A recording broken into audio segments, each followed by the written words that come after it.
Protesters in Istanbul hold photographs of Deniz Poyraz, shot to death in an attack at a provincial office of the pro-Kurdish HDP party.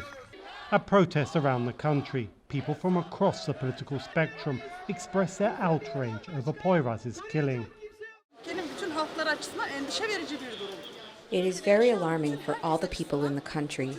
These provocative attacks instill fear for the future for every person living in the country. But against all these attacks, the workers and people have a word to say. We want to live in a free and democratic country. The alleged gunman was taken into custody and, in a statement to police, accused the HDP of being terrorists. It's a charge repeatedly made by the government, who accused the party of being linked to the outlawed PKK. Rhetoric which the HDP says is inciting violence against their party. We know very well where such attacks come from, how they are administered and how far they can go. We are talking about the coalition government that threatens our party, that targets our members.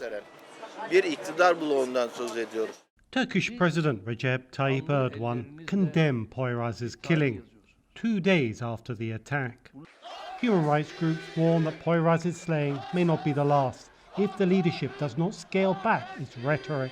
Demonization of opposition has become much more legitimate for the ruling coalition, and we're seeing this sort of desperate discourse aimed at different parties. We're on the threshold of a very dangerous period. If this kind of attack starts to repeat itself, if we see other examples of it, and this will happen unless there's a real political will to prevent it.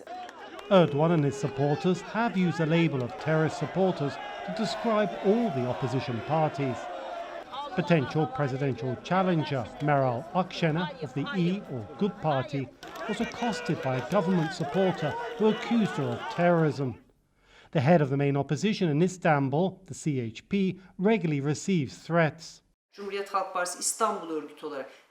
The more we work for our party, the more scared they are, the more they fear, the more they attack. This vicious cycle will break at some point, but not if I feel scared and step back. Mourners burying Poyraz hope she didn't die in vain, and that she will be the last victim in the escalating political polarization and hateful speech. Dorian Jones, for VOA News, Istanbul.